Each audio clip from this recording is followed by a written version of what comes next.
Director Kash Patel. Ohio Congressman Jim Jordan discusses Bongino's appointment. Dan Bongino is a good man with experience in the New York, Police Department, Secret Service. He's exactly the kind of guy we need. And finally, the Collegiate Day of Prayer is coming up, and there's still time to get involved. The Collegiate Day of Prayer is held on the last Thursday of February. Talking about this on American Family Radio, organizer Ty Lamb said they want churches across America to once again adopt a couple campuses. One that's in their city, in their town, one that's down the street from them, a college campus that's near to their heart, one that they went to, one that their kids went to, one that they've been praying for, and then one that's in a foreign nation. Our hope is that each campus would have 1, 3, 5, 10 local congregations and believers that are neighboring those congregations and students that are on those campuses, that they would commit to praying for that campus on February 27th this year and on the last Thursday of February every year. And then from that last Thursday, our hope is that it becomes something that lasts all year. This year, the Collegiate Day of Prayer simulcast will be from Texas A&M. A live stream is available on the Collegiate Day of Prayer website, which also has information on how people can adopt a campus, see who is praying, and how to pray. I'm Chris Woodward. More news online at afn.net and download the AFN mobile app for your Apple or Android device. I'm Rusty Pugh.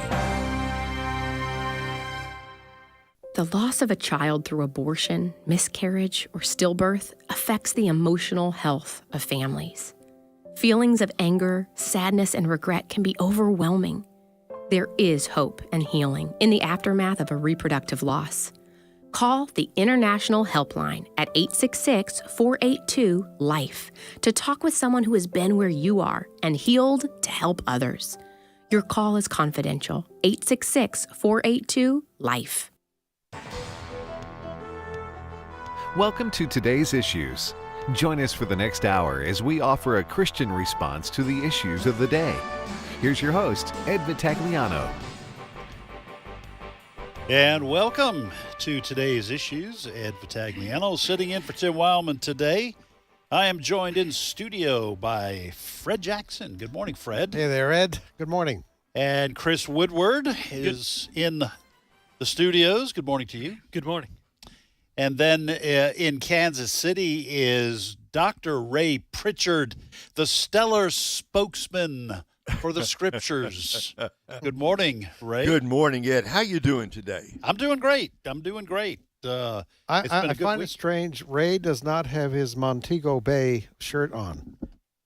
Yeah, he's just gone because like a heat wave has hit Kansas. Heat wave has, last week I was on moaning and groaning about the cold weather up here, and it's 52 degrees, Fred. Yeah. Heading up to about 63, 64. Bike riding weather at last. Now, you mentioned that this morning in our story meeting. Have you gone out riding your bike? Or one time. This so far in 2 months. There's been one day possible. Yeah, but you said you were going out today. So yeah, I'm going out today for the second time. Yeah. Okay, because you've had plenty of time between our meeting and the show, and you're not putting it off, are you? You're not going to talk yourself out of it. once we get past the show into the afternoon, it'll be up in the 60s.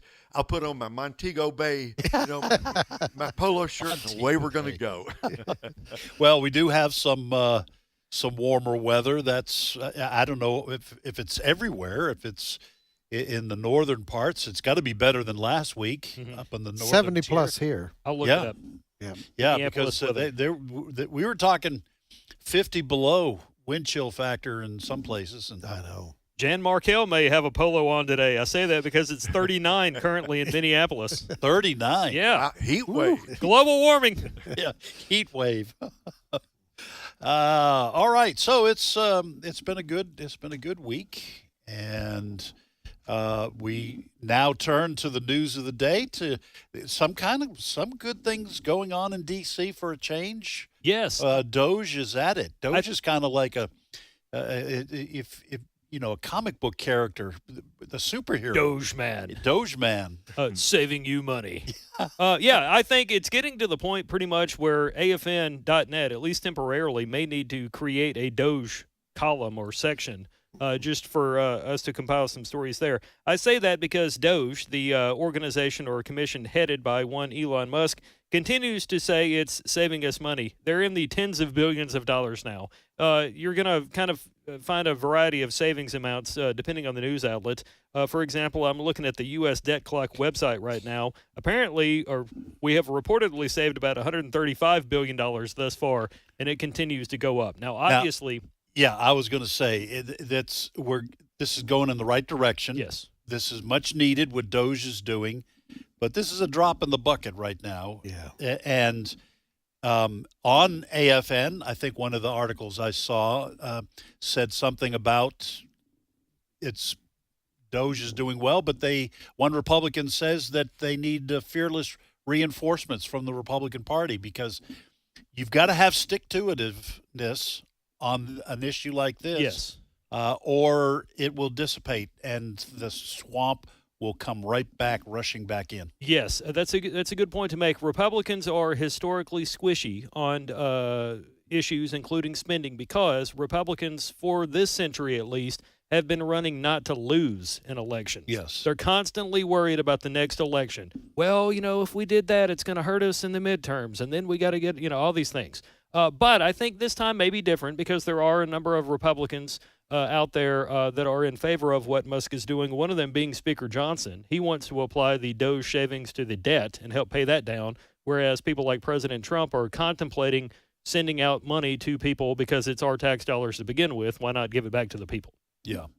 Well, Fred, because I heard Elon Musk mention last week that he'd been talking to the president and they wanted to send $5,000 to every family. Mm-hmm. And obviously that it would be a big help for a lot of people. My concern would be, and don't get me wrong, I'm as interested in getting my money back as anyone else. Mm-hmm. I don't want that to drive up inflation. No. And that seems to have been what happened in terms of the inflationary pressure we're under now, was all the money that was spent during COVID just given to people. Yeah, I think the Dave Ramseys of this world would say, you've got high credit card debt. Right. Which, let's face it, when it comes to the country, we have a wicked credit card debt. Yeah. We owe trillions of dollars. Yes. The interest on the debt is a couple of trillion a year now. Yes. That's where we are. And so, yes, it is about paying down. It takes a little longer to see the benefit of it, but in the long run, it's going to help the country. And I think that is the goal of President Trump and Elon Musk. They're both business guys. They do not like red on the books. Right. And they're hoping. I think there was a tease from President Trump last week about maybe we have enough that we can give folks some money, and that would be nice because some folks are struggling right now. But I think they're on the right track. It's interesting. For most, our listeners and we live in a world of accountability. We're supposed to be accountable to our bosses for the jobs that we do. That's where we live. Right. And there is a feeling across the country that when it comes to federal employees, not all, but when it comes to the federal bureaucracy, that accountability has not been there. And that's what I think Elon Musk is driving towards, is accountability, which is why this email went out on the weekend. Yeah. Give me 5 things that you've done, over the last week or so. And someone said, that shouldn't take much if you're working full time to say, I did this, A, B, C, and D, and E. That's what I did. Yeah. That's all they were looking for. And yet there's been this outcry, which irritates your typical American person even more. Why would you object to that? Just take 30 seconds. Right. Write the email. This is what I did last week. That's all the boss is asking for. Well, and I think it adds to the suspicion that maybe they're not doing anything. And we've been hearing, and we will kind of revisit this part of the story here during the show today. But there is the perspective that, now don't get me wrong, I'm sure there are government workers who work very hard. Yes, yes. And I do know some. I know one particular young lady who used to work here, who's worked for the Social Security Administration for a couple of decades. These people, I'm sure, work very hard, but there is the suspicion with all the empty office space in D.C., with these tales of people who have gotten second jobs and are working those second jobs when they're supposed to be working remotely. Okay, so all this stuff is starting to filter into the public imagination. One more thing on this, Ray. Now, none of us here on this panel, and I would include you as well, we're not economists, but it does seem that what Fred's talking about is that, yes, $5,000 check with everyone having gone through, difficult economic times over the last few years would be helpful. On the other hand, paying down the debt ultimately, which would drive inflation down because you don't have the interest rates so high, your money actually becomes worth more, and you have long-term, you have more buying power. But that's a long-term solution, and human nature doesn't want to wait for that, especially for people who have had a hard time the last 4 years. Okay, so let me see what I'm being asked here.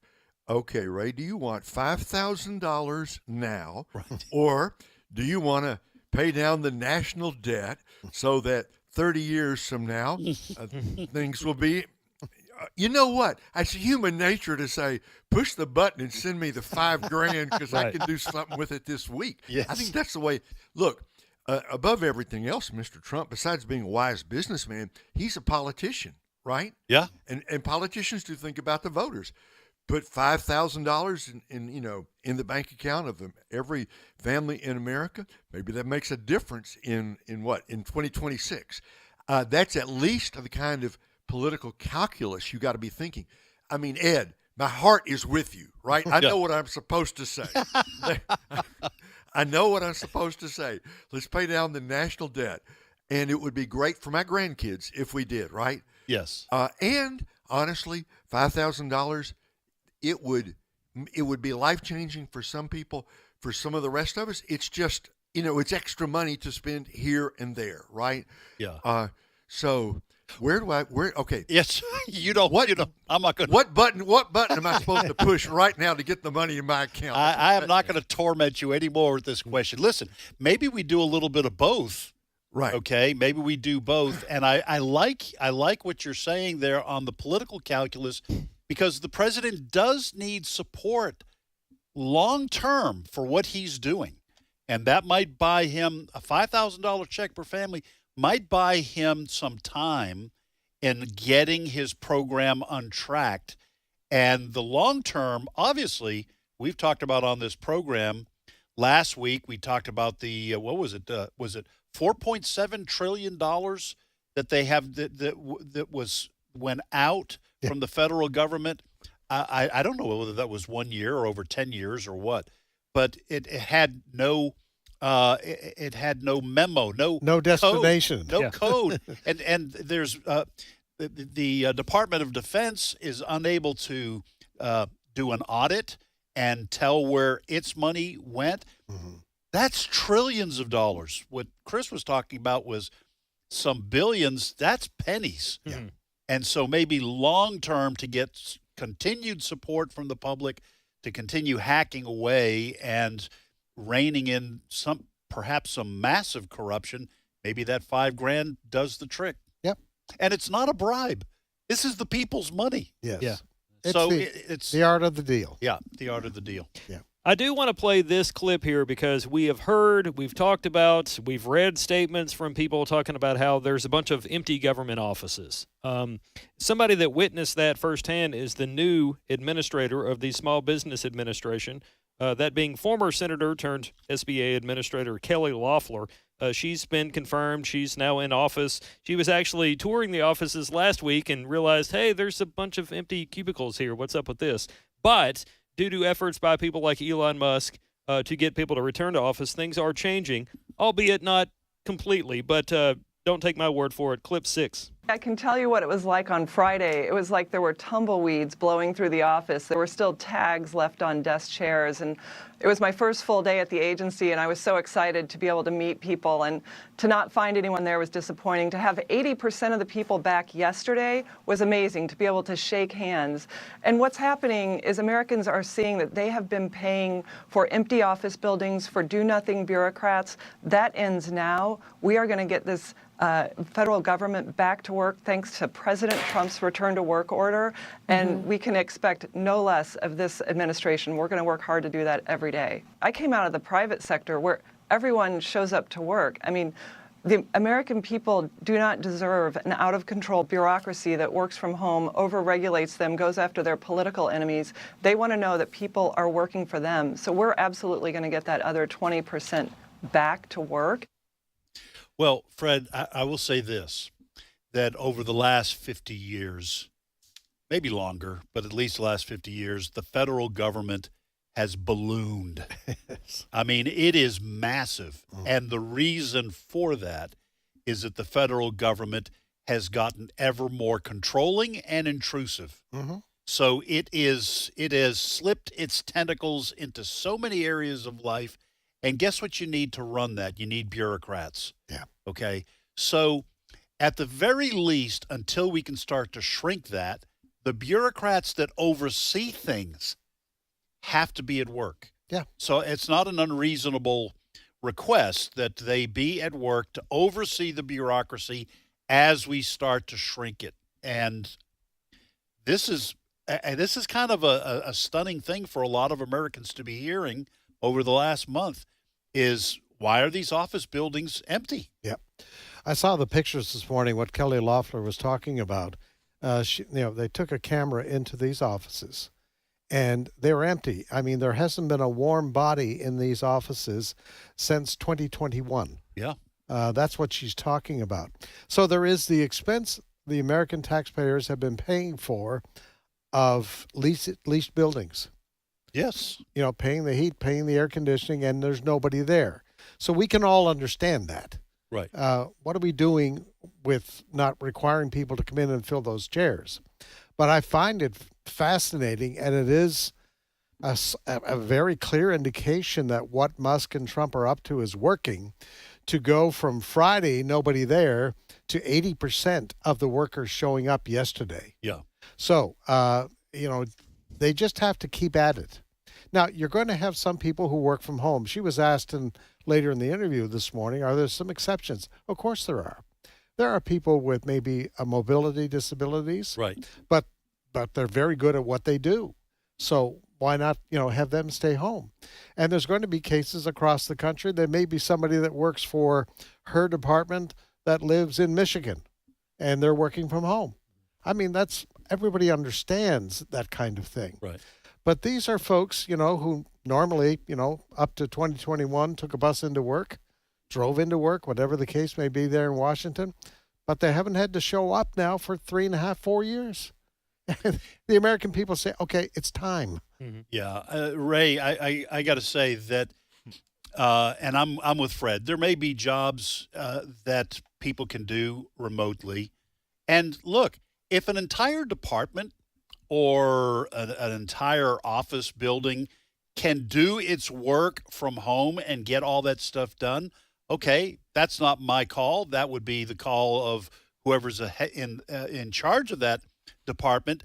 But then at least you sell the building. If you don't need the building, why are we paying for it? Let's recoup some of that money. But most corporations seem to have come to the understanding that while working from remote works for a handful or can work periodically, they are calling their workers back to the office because, I think it's just more efficient. Listen, to do your job in your pajamas, listen, who doesn't want to do that? It's more comfortable. You can go make a sandwich anytime you want. Okay, if you have some downtime, you take the dog out, you do all that. I understand all that. Order a pineapple pizza. No one's. I've never been in that situation. No. But most corporations whose job it is to be efficient so they can make more money are realizing that the remote work that we started down that path during COVID is not the way to run a business, and Doge is saying it's not the way to run the government either.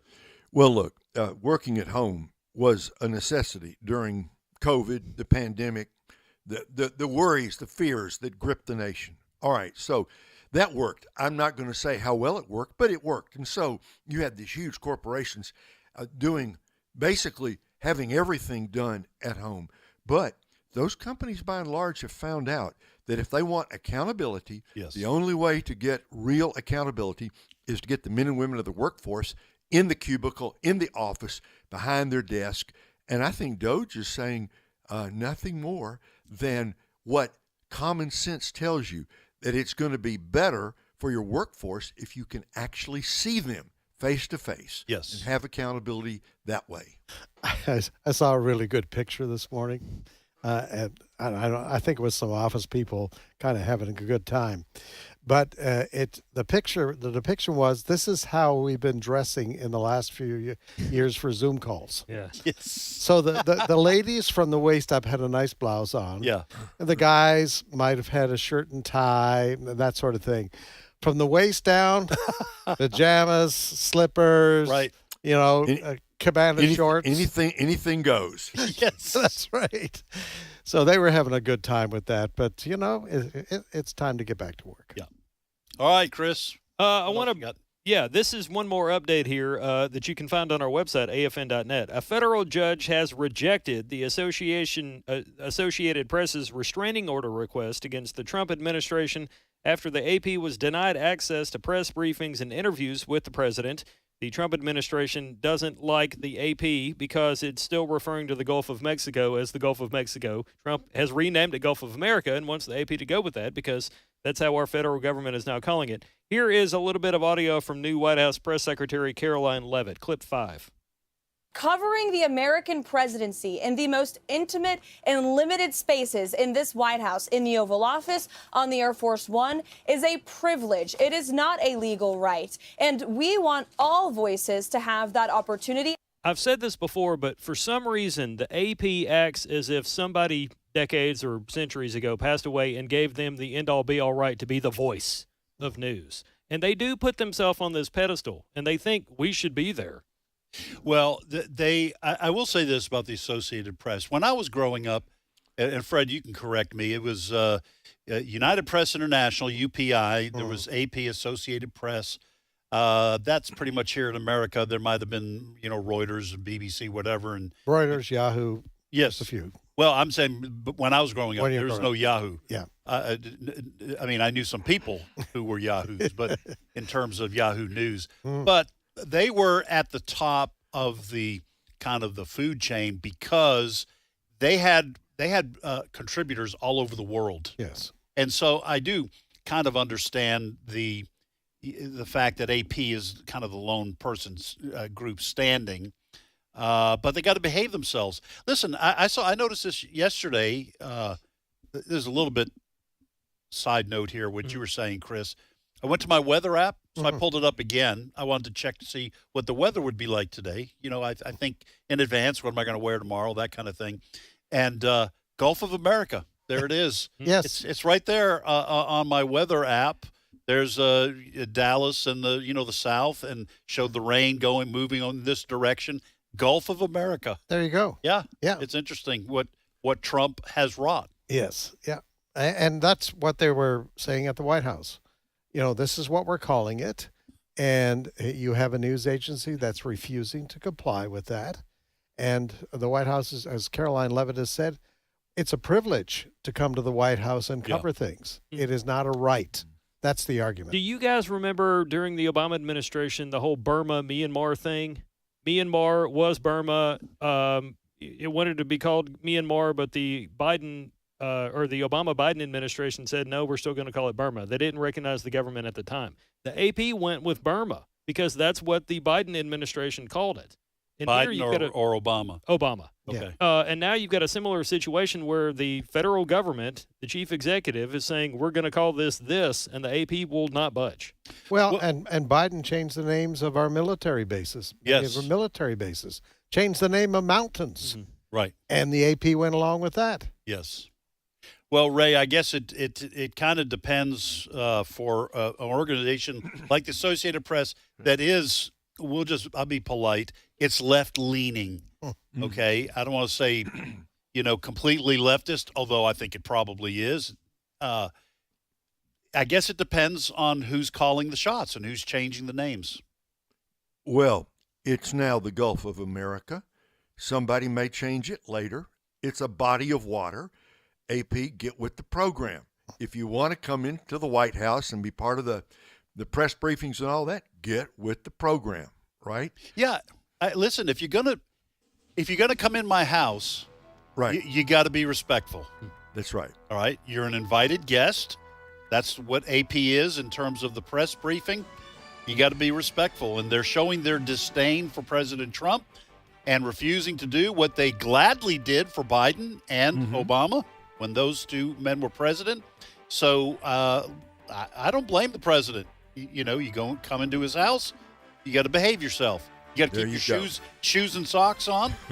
No shoes, no shirt, no service. There you go. So, all right. It's the Gulf of America. It's the Gulf of America. That's what it says on my weather apps. All right, folks, we're going to take a short break. And when we come back, we will hit the news again. We'll hit it running. Chris Woodward will lead the charge.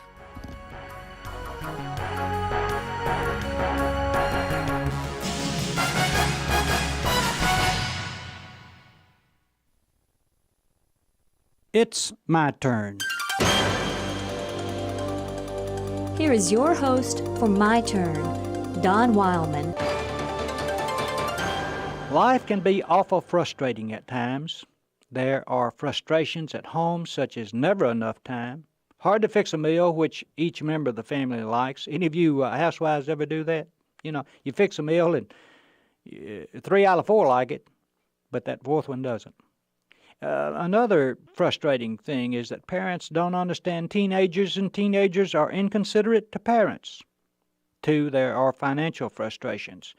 Too often it seems like there's too much month left at the end of the money. And job frustrations. The employees are lazy, the boss is too demanding, or the job is too confining. Life is full of frustrations. It doesn't take much to get you to agree to that. But if we are to remain sane in this world, we must learn how to handle frustrations. We must be able to face frustrations without becoming frustrated. Let us say that we cannot handle frustrations by becoming like those people in situations which cause frustrations.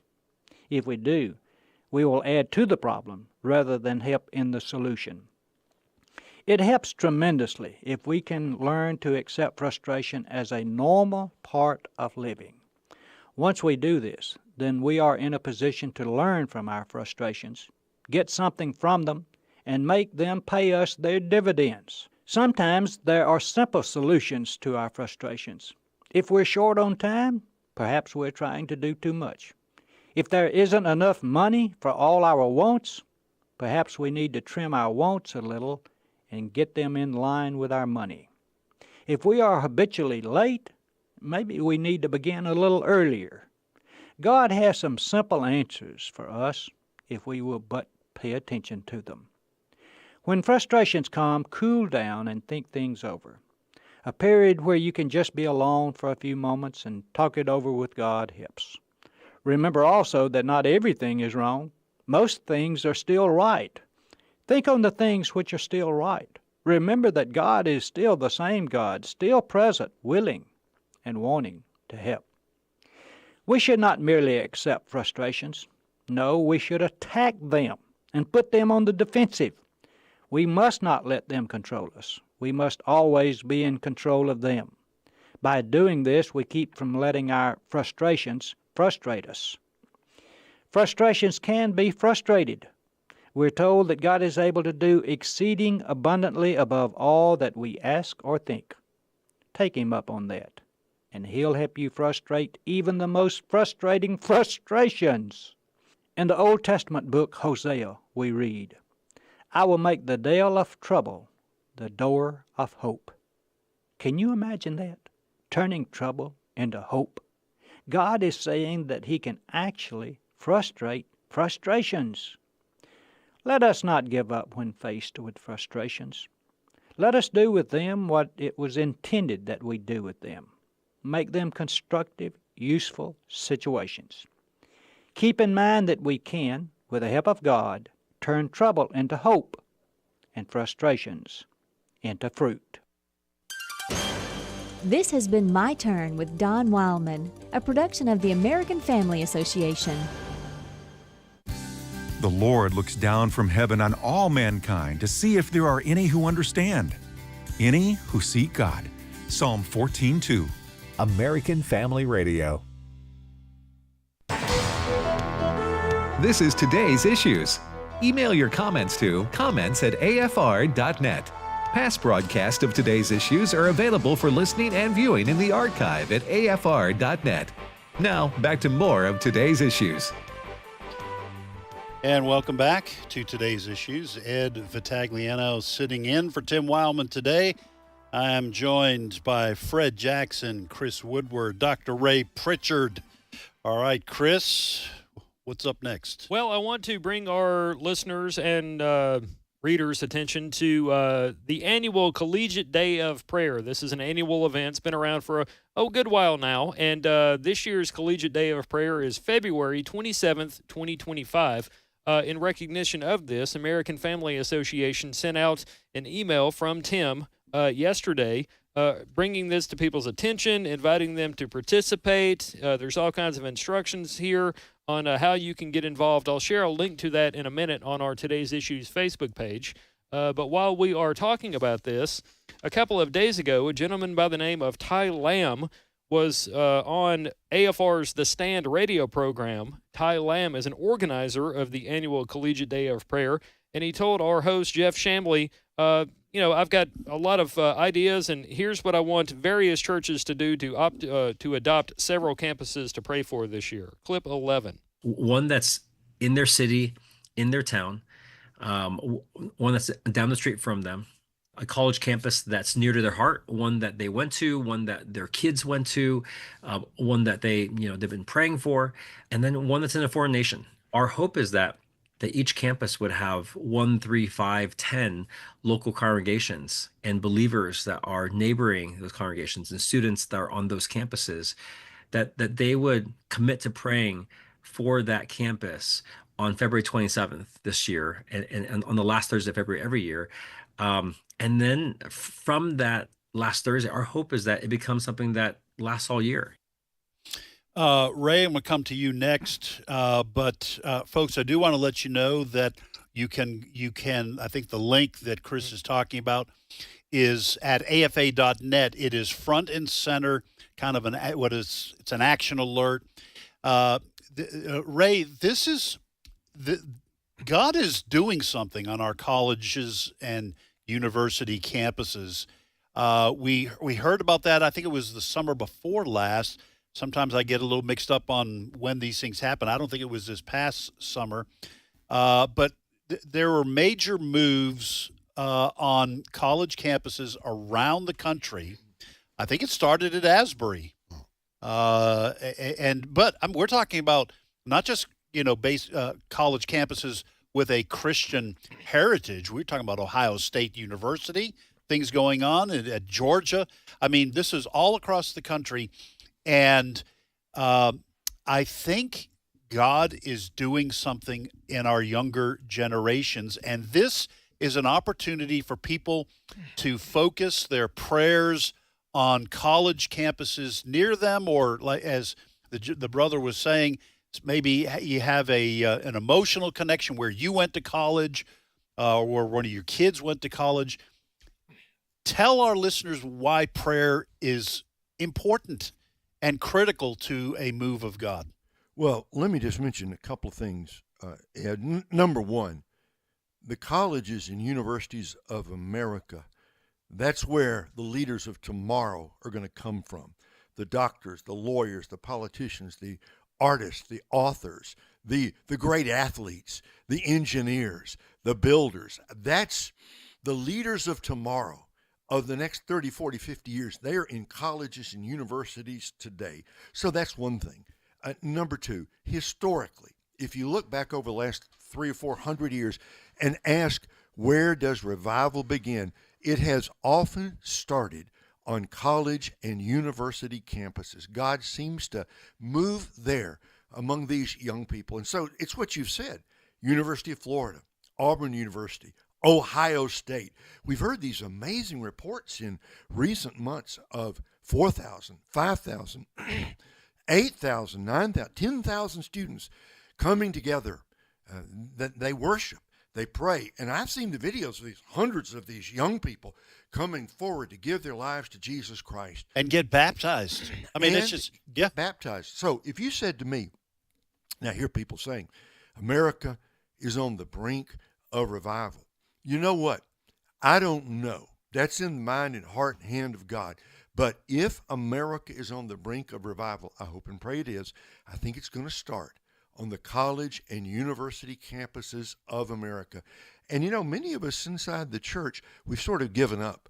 We say, well, it's a stronghold of liberalism, leftism, secularism, every kind of sexual immorality. And isn't it just like God to bring about an awakening in a part of the world that we have given up on almost 100%? So, yes, friends, we ought to be praying and praying right now, today, coming up on this Collegiate Day of Prayer for colleges and universities across America. Lord, as you've done before, please do it again. Well, and on this, you go to afa.net and click through on this action alert. It says, adopt a campus for Collegiate Day of Prayer.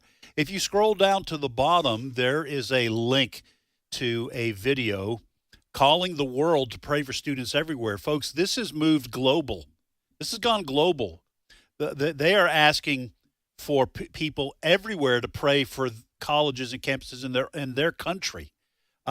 Chris, you pulled up something here just to kind of give folks a flavor of what is happening. This is from our acquaintances at the Christian Post. Over 2,000 students respond to Jesus at Ohio State campus revival. That's just 2,000. Yeah, in Columbus, Ohio. Yeah. So, folks, Fred, I'll let you jump in here. This, like Ray said, sometimes people give up. And, you know, if these colleges, colleges and universities began in this country. They were begun by people who wanted to train ministers. Yeah. Harvard University. Okay. I don't know if that was the first out of William and Mary. I don't know which one was first. I think it was Harvard University. Started to train ministers. That was the purpose. Okay. We can't surrender these institutions to those who promote anti-God ideologies. And it would be just like God to say, okay, you've worked for 50 years to take over the colleges and universities. I'm going to show you what I can do. Yeah. And I'm going to flip the table and and your house of cards is coming down, and I'm taking these colleges and universities back. That would be mind-blowing. And as quickly as things can change politically, they have to change spiritually if anything long-term, concrete, and foundational is going to be done in this country. You know, when you study the history of revivals, what is evident is that we go through cycles. And I think, you know, I'm a boomer. And I think the boomers became known as very materialistic. Yeah. So people try things to try to find happiness. You know, they try materialism, and then they go through a cycle where I'll try something else, and this guru comes along with a supposed solution. So we've gone through various generations now of people trying different things, and I think these young people are coming to this point, maybe I should try Jesus. Yeah. And I think that is what we're seeing, because we know as Christians, Jesus will satisfy. Yes. Jesus will satisfy the longing soul. And our Bible teaches us those who search for me will find me. Yeah. That's a guarantee. Right. That isn't an opinion. That is a guarantee from God himself. Those who search for me will find me. I think we are in a searching generation right now. And God says, here I am. Yeah. And so that's what we're seeing. We're hearing just fantastic things. I read an updated article the other day out of Iran. Yes. The number of people who are coming to Jesus Christ. There's a huge ex-Iranian community that's in Turkey right now. And a lot of them are Christians. And so you're not going to see those headlines from the Associated Press, Right. New York Times, or even the Wall Street Journal. But those things are happening out there. You ought to be encouraged by it. And so this is a great event that's happening in College Station, Texas tomorrow. But I'm glad they're moving it beyond that one event, on Thursday. They're moving it to think of your own alma mater, Yep. you know, think of that. Think of a college in Switzerland, you know. Pray for the students, because I do believe we're in a searching mode on our campuses right now. Well, folks, check out our Facebook page. Chris has put a link. Mm-hmm. You can go to afa.net, and right there, as soon as you are on the homepage, you'll see this headline: Adopt a Campus for Collegiate Day of Prayer. Follow the instructions. It doesn't have to be anything formal. You can just do it, or you can get together with your small group or have your church adopt the local college campus and then pray on Thursday, and then continue to pray for the young people who are going there, that God will move. So, folks, amazing things are happening. Take part in it, and one day you can say, listen, our group, our church prayed, and God answered. 2,000 young people at Ohio State University, and that's been ongoing. That's a recent thing, but that's been ongoing there at Ohio State. All right, let's move on. Well, the third-year anniversary of Russia's invasion of Ukraine was earlier this week, and if President Donald Trump has any say over this, we will not see a fourth year of fighting. President Trump is very intent on bringing an end to this war between Russia and Ukraine. He's been saying as much for a good while now. There was actually a large gathering yesterday at the White House where the French president was there and some other world leaders to talk about things, including bringing it into this war between Russia and Ukraine. Here is but a portion of what President Trump had to tell reporters yesterday. Clip 1. I think the war can end soon. How soon? Within weeks. Weeks? Yeah, I think so. European troops may go into Ukraine as peacemakers.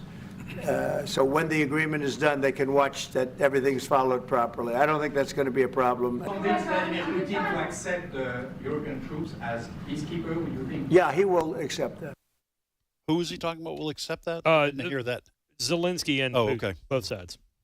Well, Fred, I got to say, first of all, during the campaign, President Trump said 24 hours, I'll have that war over. We all knew when President Trump said that. That's just Trump being Trump, hyperbole. He was making the point that he works out deals, he'll get the people to the table. Okay. We are about a month, just over a month, I think, from his inauguration. And he's apparently very close to getting a deal done. And so his detractors on the left will say, you said 24 hours. I don't know, who cares? If he gets it done in 6 weeks, that would be extraordinary. That would be worthy of a Nobel Peace Prize. He won't get it. This is what Chris was, we were talking about this before the show. I think it was before the show. Or I'm still waiting on the magazine cover celebrating the first Indian-American FBI director. Yeah, well, we're all waiting on. I'll tell you what, that'll happen whenever I order a pineapple pizza. The likelihood of that. This could be an incredible moment for Europe and for this presidency. You know, we hear the phrase "art of the deal" connected with Trump. The road to Trump's deals are bumpy. Okay, just like we're going through Doge right now. It's a bumpy road, but he has a goal. And you know, back 2 weeks ago when he had the phone call with Putin. And people started to say, well, he's only talking to one party. And then we had the Secretary of State meeting with from Russian officials in Saudi Arabia in the last 10 days or so. Marco Rubio, yeah. Yeah, people were upset. Oh, he's only talking to one party. Right. No, he's not. He's had phone calls with Zelensky. And now yesterday, during this meeting with Macron at the White House, he was asked questions about this idea because Trump not only wants the war to end, he's looking for some payback for the couple of $100 billion that the United States taxpayers have invested in Ukraine in this war. So I heard yesterday, Trump is now talking like he says within a week or two, I expect the Ukrainian leader Zelensky to be right here at the White House, and we're going to sign a deal, and the deal is for these minerals. That's all part of this. And apparently Zelensky is now leaning in that direction, that he's willing to work with Trump on these precious minerals that Ukraine has a lot of. And the trade deal would be part of the payback of Ukraine to the United States. What we heard in that clip there a minute ago, they're also talking about a United Nations peacekeeping force, which apparently Putin is edging towards allowing. Now, I think what's going to happen, I think part of this deal is we talked about before, that eastern part of Ukraine is going to go under Russian control. Right. Which is kind of where all this started. And Zelensky's going to have to give that up, make a deal. He'll have support from military support from European nations. The question of Ukraine joining NATO is still going to be out there. Right. Perhaps that's something they work on afterwards. But I do believe within 2 or 3 weeks, we could see an end to this war. Well, Ray, I've got to say, I have no problem with the Trump administration, whether it's through Marco Rubio or direct calls between Trump and Putin. I have no problem with the Trump administration handling this one person at a time. So you have to, not a foreign policy expert, but it seems to me you have to get Putin on board first, because he's the one with the superior military forces and, by the way, the nukes, okay? And you've got to find out what he's willing to give up, if anything, that they've taken. I think from Zelensky's perspective, it's hard to take that somebody took part of your country and they're not giving it back. But I don't know what the alternative is. The only alternative, and maybe this is part of what Zelensky was wanting, was for the U.S. and NATO to go to war with Russia and drive them out.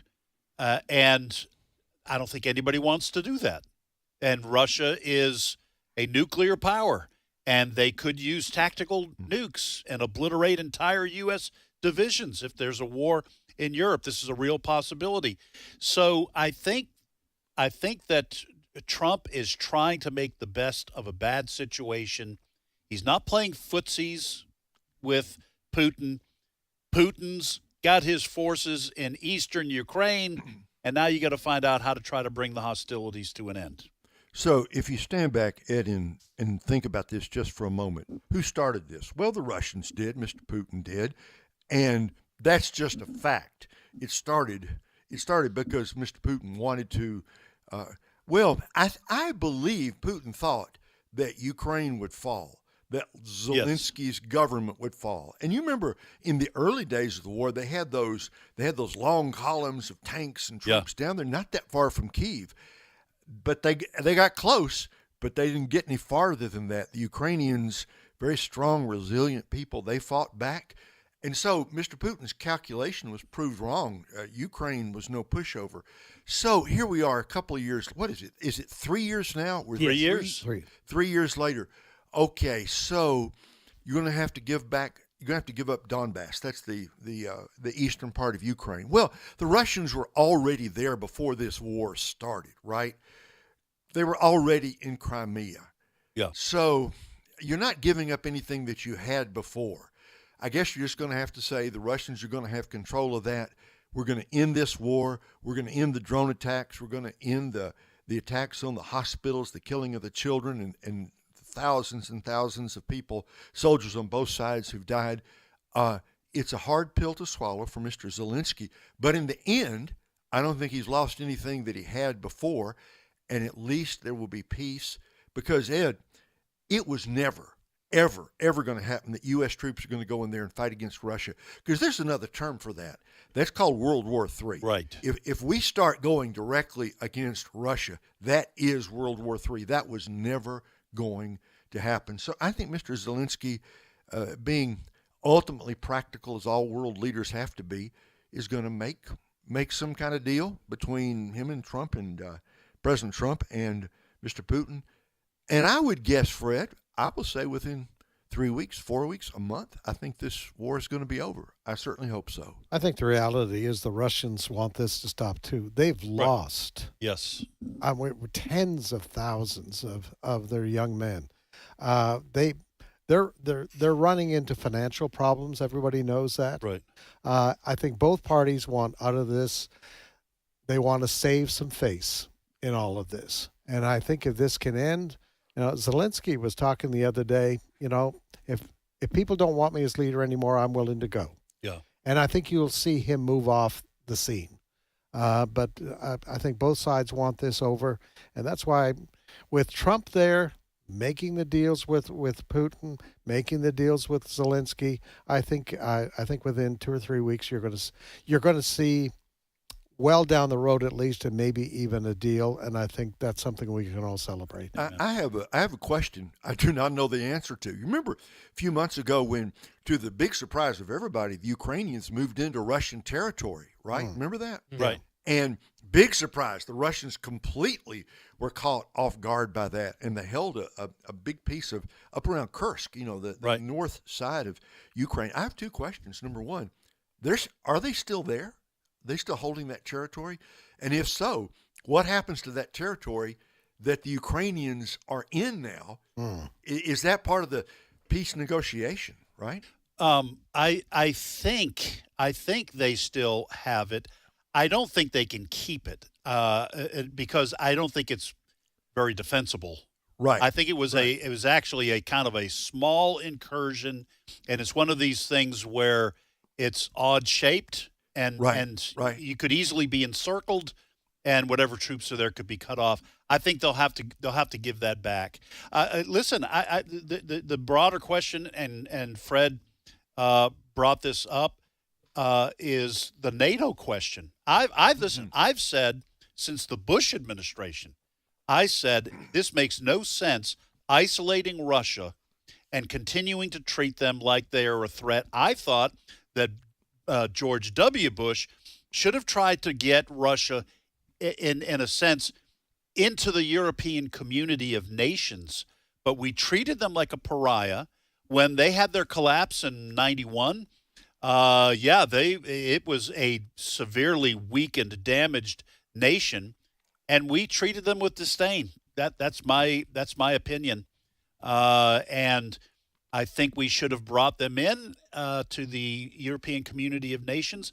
I'm not sure why we still have NATO. I'm not against keeping it because it is a military alliance that can be useful at times, but the purpose of it was to counter the Warsaw Pact when the U.S. and the Soviet Union were enemies. And there is no more Warsaw Pact, and most of those nations have gone over to Europe. So that's a bigger question, and if you're going to get Russia to play ball, you're going to have to figure out a way to bring them in and make them a part of the European community and draw them away from China, because you don't want them permanently allied with China and becoming an enemy of the U.S. Are you suggesting bringing Russia into NATO? Well,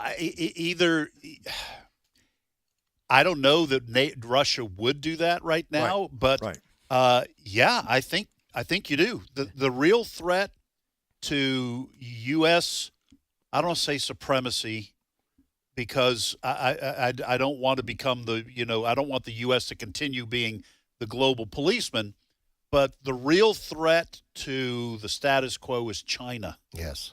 And if you have to bring Russia into NATO, then you do that. I'm not sure you continue to call it NATO, but that's my personal opinion. And again, I'm not Marco Rubio. There are plenty of smart people who make these decisions. But I think Russia should have been brought into the European community of nations a long time ago. It's why our new Defense Secretary, Pete Hegseth, he has said, and I mean, he's only been in the job 2 or 3 weeks, he says our big concern is China. Yeah. That's where our attention is needed. They're no joke. No. Militarily, economically, they do have economic problems like everyone else, but they're no joke. I'm sorry. Well, they've got their tentacles, their economic tentacles are so strong in so many places. That's one of the reasons they're collecting a lot of money from American consumers. Yep. And they're putting it into their military. And a lot of data. And a lot of data, too, yes. So I think Trump's goal, let's get things settled with this Ukrainian war. Let's try trade deals between Russia and NATO countries, at least that. Then let's focus on the Pacific. Yeah. All right, folks, we are going to, by the way, Chris, thank you. Thank you. We're going to take a 5-minute break for news. Folks, you're going to want to come back after the break. Steve Jordahl will be in. Steve had Steve and his wife, Heather, had a death in the family. We're going to talk to Heather for, 5 or 10 minutes. I want you to hear the really amazing things God did for that family and her dad. So 5 minutes break for news. Please come back. The views and opinions expressed in this broadcast may not necessarily reflect those of the American Family Association or American Family Radio. Faith, family, freedom. American Family Radio. The American Family Association, informing, equipping, and activating to transform American culture.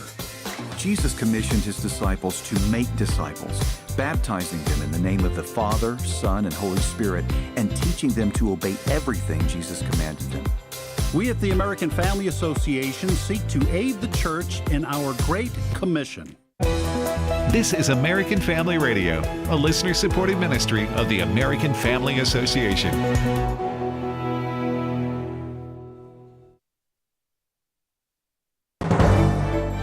American Family News, I'm Rusty Pugh. We will drill, baby, drill. President Trump is pushing to restart the Keystone XL pipeline project after the Biden administration brought it to a halt. Kelly Saberi explains. After then-President Biden revoked a key permit for the project's leg of the U.S. in 2021, on his first day in office, the original developer of the project told Fox Business it's moving on and it's already dug up the pieces of the pipeline that ran through the U.S. So any new company that wants to take this over will need local approval in order to start fresh. The pipeline was expected to carry over 800,000 barrels a day from Alberta through North and South Dakota, Nebraska, Oklahoma, and Texas to all connect together from an existing pipeline. President Trump now pledging to make the regulatory process more streamlined, offering an almost immediate start to the project. Around 90 illegal aliens getting arrested during a recent operation in Texas. Brooke Taylor reporting from Dallas.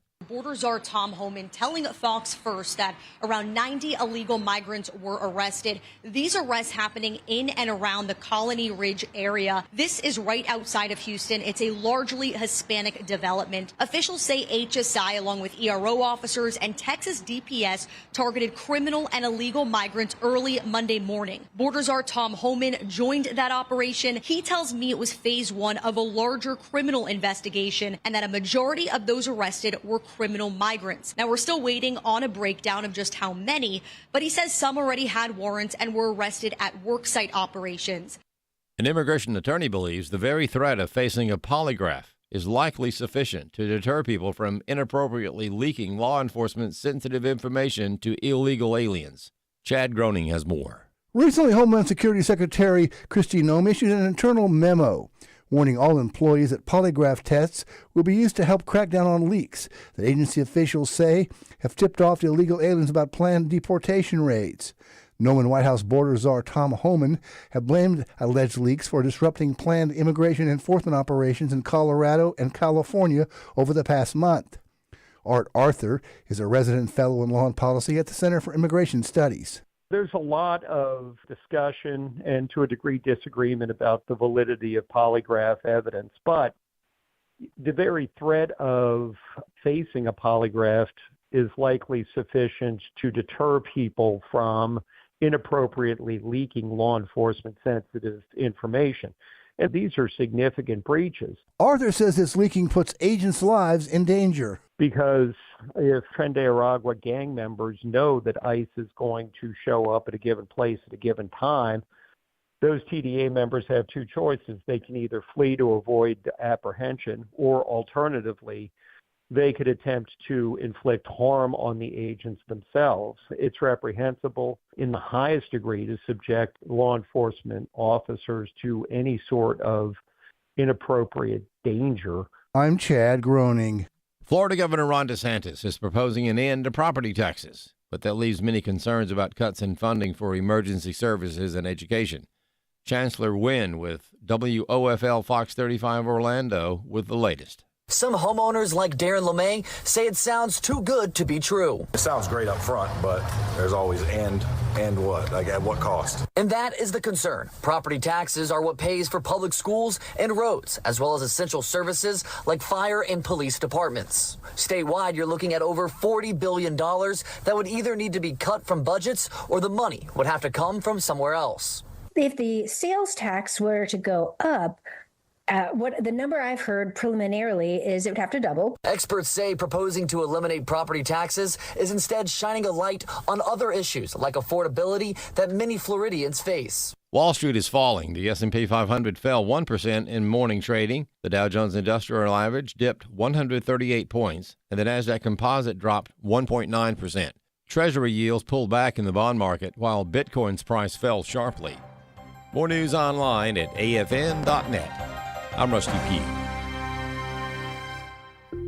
What we believe about the Bible is based on what we believe about its source. The God Who Speaks, the award-winning documentary from the American Family Association, is now available in a special limited edition DVD set. This release includes a Sunday school curriculum and 2 hours of additional footage. Go to thegodwhospeaks.org to get your copy today. thegodwhospeaks.org. Today's Issues continues on AFR with your host, Ed Vitagliano. And welcome back, everybody. Ed Vitagliano sitting in for Tim Wildmon today. I think Tim should be back in the captain's chair on Thursday. And we look forward to that. And Trivia Friday is always better when Tim is on the program, so we should have him on the mound, as it were. Let's start getting into some baseball talk as we approach the spring, which can't get here soon enough for most of us. Ed Vitagliano, Fred Jackson, Dr. Ray Pritchard is also with us from Kansas City, Kansas. Ray, tell our listeners a little bit about Keep Believing Ministries, your ministry, the website, and what's happening at keepbelieving.com. Well, the most important thing I can say, Ed, is that we are chugging our way through the book of Numbers on the Bible bus, and today we read Numbers 18, 19, and 20. You know, Numbers by its title sounds like it's going to be a not very exciting book, and there are numbers in there, but there's a lot of great stories in the book of Numbers too. So I want to encourage our friends to surf on over to keepbelieving.com. We've got sermons, Bible studies, videos, audio. It's all free, all there for you, and we are reading our way through the Bible day by day and step by step. So today, Numbers 18, 19, and 20, that video is up on our website. In fact, all the readings for the whole year are up there, so you can hop on anytime. Anyway, folks, come and see us at keepbelieving.com. Okay, thank you, Ray. Well, we want to welcome Steve Paisley Jordahl. Hey. Good morning / good afternoon. Good morning / afternoon. Well, folks, I mentioned before the break that we were going to have, and we do have, Steve's wife, Heather, on the phone. I'm going to introduce her in just a second. But I was speaking, Heather's dad passed away. And I was on the phone with them just talking about, just as you do with friends, how you're doing, that kind of thing. And Heather proceeded to share some things about her dad and what God did on his last day. I know this is a little bit unusual. We normally just deal with stories and news. But I also wanted to let you kind of see that some of all the people who work here and that you hear on the air, these are real people with real lives and real challenges. But God, I thought you'd be blessed, too, to hear what God had done. So, Heather, welcome to today's Issues. Thank you so much. It's a blessing to be here. Well, go ahead and just share what you told me on the phone. I just thought that people are there are so many of our listeners that are struggling through so many things that it is very encouraging and inspiring to know that God knows every detail of our lives, and he loves his people, and he is in charge. So just go ahead and share if you don't mind. And Steve, you can kind of facilitate the discussion. You have some things probably to add to it. And we're just going to take 10 minutes or so and talk about this. So Heather, tell our listeners what you told me on the phone. Well, this is basically about the sovereignty of God. I mean, he is sovereign. He knows best. My father had a normal day, got up, cooked breakfast for my mother Tuesday morning last week. He went to a doctor's appointment, had a good report, got his favorite hamburger with my sister, went home, took a nap, and we have a group in Columbus that gathers to have worship services for the shut-in, for homebound. And this service was planned ahead of time for Tuesday night, the night that my father passed away. We had a Bible lesson. We had communion. We had music. My father used to direct music in churches all around the area. And so he sat in his recliner and very weakly directed, Since Jesus Came Into My Heart, Sweet, Sweet Spirit. And at the end of the service, then I sang Great Is Thy Faithfulness. Toward the end, I did a special. And at the end, he was given a painting of a barn that had just been completed, barely in time for it to be gifted to him. The painting, not the barn. Was built. The painting, yes. The painting was a picture of a barn that my father and his father had built back in the early 50s. And it had him and his father standing there, and my father had a glow about him. His eyes were beaming. He was smiling bigger than I've ever seen, and it's almost like he was already having a glimpse into heaven when he got that painting, not knowing that he was going to be with his father just a few hours later. And so that evening, we all went our separate ways. The phone rang just after midnight, and my mother says, paramedics are working on your dad. And I said, do you think he's okay? And she said, no, I don't. So we grab our keys and we run out the door, and it's about an hour drive to get there.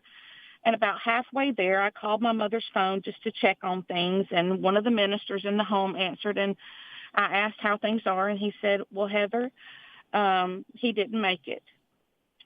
And I cannot explain to you, Steve saw in that car, there was a calm that came over me that, I was so nervous until I got that phone call. And there's an explanation to the peacefulness and the calm, and it's found in the scripture. And the peace of God, which surpasses all understanding, will guard your hearts and minds in Christ Jesus, Philippians 4:7. I did not understand the peace of God that goes beyond all of our understanding until I experienced it when I found out that my father had passed away. And we reached home. We walked inside, And I had stood just behind the couch and I sang Great is Thy Faithfulness during the worship service. And I went back in and I said, Mother, I need to do something again. And she said, what is that? And I began singing Great is Thy Faithfulness. And we all joined in together and sang together, Great is Thy Faithfulness. Because my father had passed on, he was just as great then as he was during the worship service. God is still a great God, a sovereign God, a loving God, even though we were going through pain and sorrow. And that became the theme of my father's going home celebration that we had on Sunday. And I was going to see if, hey, Ray, would you mind reading Matthew 6:2-4 for us? And then I want to share a few more things, if that's all right. Glad to do it, Heather. Matthew 6:2-4. So when you give to the needy, do not sound a trumpet before you, as the hypocrites do in the synagogues and on the streets, to be honored by men. Truly I tell you, they already have their full reward. But when you give to the needy, do not let your left hand know what your right hand is doing, so that your giving may be in secret. And your Father, who sees what is done in secret, will reward you. Thank you so much, Ray. And there's a reason why we're reading that verse is because my father was a giver, and people didn't know. He did the biblical way of giving, very anonymously, took care of people, and there were things that came out about how he had served his community and his Lord for so many years that no one knew about. He was the chairman of the board of the American Red Cross, the contact board that would help people find lodging, transportation, people who were suicidal. We even had strangers to stay in our home.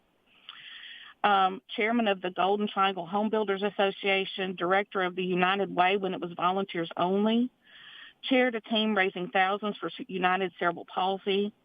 He was the co-founder of the Helping Hands organization, which is an organization that helps the needy in Columbus, Mississippi.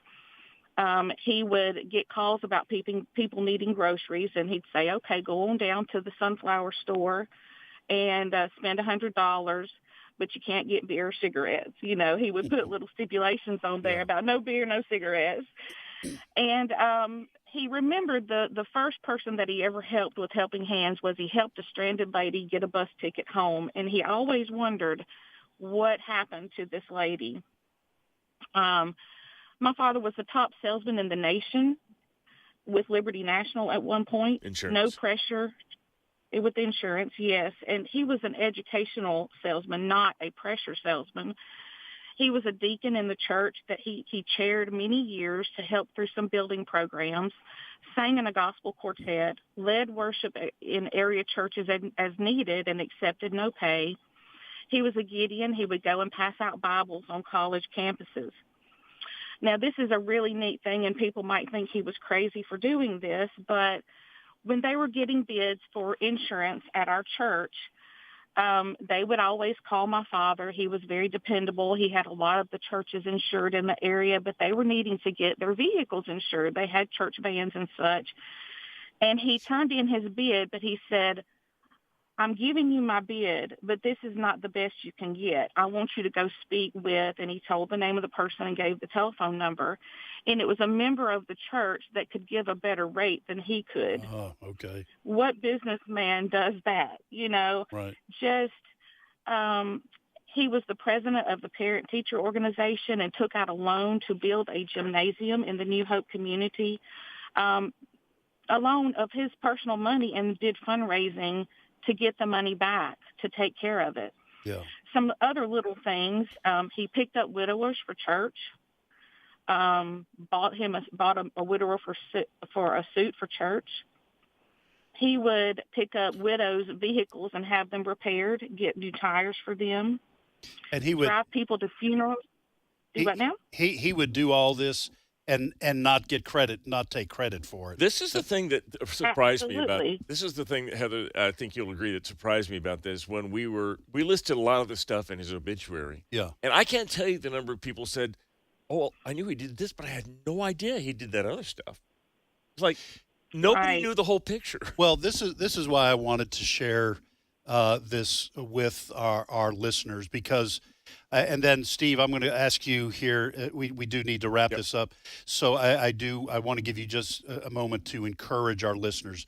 But folks that are listening, first of all, God sees everything. He knows what you're going through, but there's always something every one of you can do to help others in need and show the love of Jesus. So, Steve, just give a brief encouragement to our listeners. I started going down that road and started wanting to preach myself.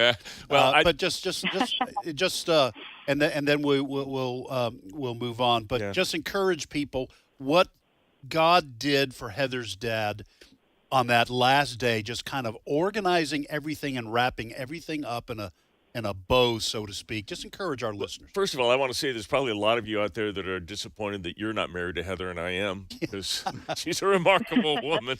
God orchestrated that day. And in fact, one of the things that Heather didn't say is that Dad had started writing his obituary about a week ago. So God was preparing him in his heart. We didn't realize he was preparing the family.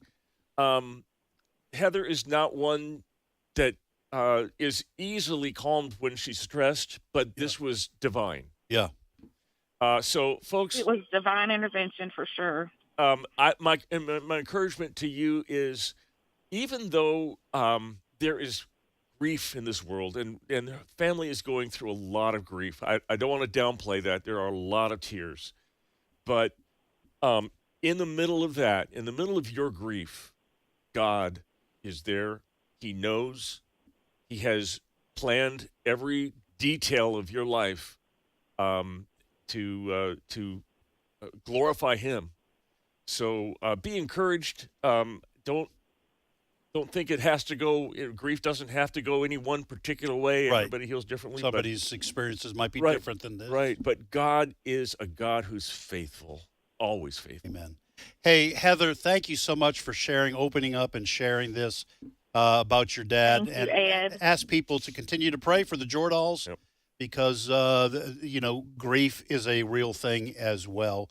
So, Heather, thank you so much for being willing to share that. His name was Billy Crossley. Thank you. It was Billy Crossley, and it was a blessing to be able to share a little bit about my father. Amen. He was there for 88 years, and I couldn't have asked for a better one. Thank you, Heather. God bless you. That's very personal, and I was happy that she was willing to share that. So this is a Christian radio station and Christian network, folks. We want our listeners to be encouraged in the Lord. And even though this program deals mostly with news, we're not exploring the Word. We have a show for that. I wanted people to be encouraged today. So, Steve, with the time we have left, let's go back to the news. All right. Well, something interesting has come up with regard to the Apple iPhone. It doesn't happen all the time, but some people have realized or are seeing that when you're doing the voice to text into the Apple iPhone, and you say the word racist, sometimes Trump's name comes up, and then it immediately changes to the word racist. What? Okay, so now I don't have like Siri. I don't have that activated on my phone. No, it doesn't have to. You do have the text. You have the little microphone down at the bottom. So this is when it changes words? Yeah. Okay. I just saw that. All right. So what are they saying is the cause of that? It's a program. It's programmed. Someone at Apple has decided that they want to kind of be subliminal in a lot of things. It doesn't happen for everybody. What I did, it had a whole different word. It came up as Reinke or something like that. Which I don't that's just know. autocorrect. Yeah, misbehaving. Maybe. I never punched the send when I've it does not understand my accents. No. Yeah, it Probably does not. some weird things, so I have to double check before I send it. Here's one that I've noticed too. Just on the side, the Word. I use Word a ton, and because I've got arthritis and everything, it's easier for me to talk, text, the interviews, and all this kind of stuff. When you say Trump into the word, it never capitalizes it. Now, I know that Trump is a word without reference to the president, but you can say President Biden, and it'll be capital P, capital B. President Nixon, capital P, capital N. Yeah. President Trump, lowercase p, lowercase t. I don't know what that means, but that's what I've noticed. All There's right. still a lot of disrespect going on, I think. Okay. Let's go. All right. What else? Joy Reid. Did you guys talk about Joy Reid? We did not. Oh, man. Boy, did we want to. MSNBC is in a little bit of a panic these days. So their ratings have just been bottom of the barrel. I don't even think their primetime shows are breaking 1 million viewers, which sounds like a lot, 600, 800,000 people. But with regard to TV, it's not. Right. Fox, for example, they will draw sometimes 6-7 million people for a show, so they have let Joy Reid go. Reid was a lot of people. The left loved her, the right didn't. Let me just give you. And most people in the middle didn't. Yeah, she was very black nationalist. I don't know, racist is a term that I've heard used quite a bit. I want you to hear, this is the last thing that she said on the air, cut 12. When you are in the midst of a crisis, and specifically a crisis of democracy, how do you resist? When fascism isn't just coming, it's already here. So what, if anything, can you do about it? Well, for one thing, you can try to learn from history, from what people in this situation in countries around the world and in America have done before. As my friend Rachel Maddow always says, history is here to help. America hasn't always been a free country for everyone, and we've had resistance movements from day one. The first rule is to fight back, to never stop resisting. Do not obey in advance, as Tim Snyder put it. Do not take the knee, to throw in a Game of Thrones reference. Even if it's scary or uncomfortable or inconvenient, just keep saying no, or finding creative ways to say no in small ways and large. Yeah, so there's a battle going on in her mind. Everything. Well, she's been a part of the resistance since President Trump was first elected. Now, I don't know how long she's had her show, but she's been a part of the resistance. And Fred, this is the problem for the left. Part of the problem for the left is they keep throwing around these terms: fascist, Nazi, racist, threat to democracy. They keep throwing these, and nobody seems to be buying what they're selling except a small sliver of the population that watches MSNBC. Yeah. Joy Reid has zero credibility. She voiced no concern when we had an invasion on our southern border. Right. She voiced no concern when we found out that fentanyl was killing thousands and thousands of our young people. To the best of my knowledge, she had little or nothing negative to say about Joe Biden and what was going on in this country. She had little or nothing to say when FBI agents surrounded the home of a pro-life demonstrator. Right. She said nothing about that. When you talk about invasions of a country orchestrated by a leader, you can start to talk about fascism. You can start to talk about treason. That was never talked about. Right. So, and the bottom line in all of this was answered last November. The people of this country rose up, and in a democratic way, they elected new leadership in this country that totally rejected the things that Joy Reid and Joe Biden stand for. End of story. Ray, lots of people throw around the word fascist. It's very rare to find someone who can actually define what a fascist is. But fascist does not apply to a private company like MSNBC who lets an employee go. Fascism has to have something to do with the government, And the Trump administration had nothing to do with Joy Reid being fired. So she's further proof that people use terms like fascist even when they don't know what it means. You know, I think the thing that must be galling for the Joy Reids of the world is to know that their side lost, and lost decisively, lost in every single one of the, quote, swing states, lost across the country. The country has now moved somewhat to the right, to the shock, dismay, and complete consternation of people on the left. And I listen to Joy Reid, and I say, you've been on the wrong side of basically every issue since you went on MSNBC, and look at their ratings. If you want to know why you got fired, go just look in the mirror. There's the answer to that question. Yeah. All right, we got anything that what do we got left? I don't think we have time to play what I was going to play. Oh. But let me just say this. We can say that for tomorrow if you want. Yeah, you got to play that. I will. That was funny. Yeah. All right. We'll have something to close. If Ed remembers or if Tim remembers, we'll have something to close. Now with. I won't be on tomorrow. But you guys play it. Well, I've heard it. I want our listeners. Yeah. All right. to hear Let it. me It's just fun. say this as we're done. You mentioned the word fascist and how it doesn't really jive. I don't think that the left is interested in definitions of fascist. They don't know what homophobe. They can't describe because nothing that we do is actually, we're not scared of homosexuality and everything. So they just use the word. They attach a negative connotation. They attach something they think is going to hurt you with that word. Even if it's nonsensical to the reality of the definition of the word, they use it because they think it's going to attach damage to you. And basically they mean you disagree with us. Yeah. That's why they call you a hater. Yeah. Like you said, homophobe, Racist, those kind of things. all that kind of Racist stuff. is because you disagree with us. Yeah. That means you're bad. That's right. So.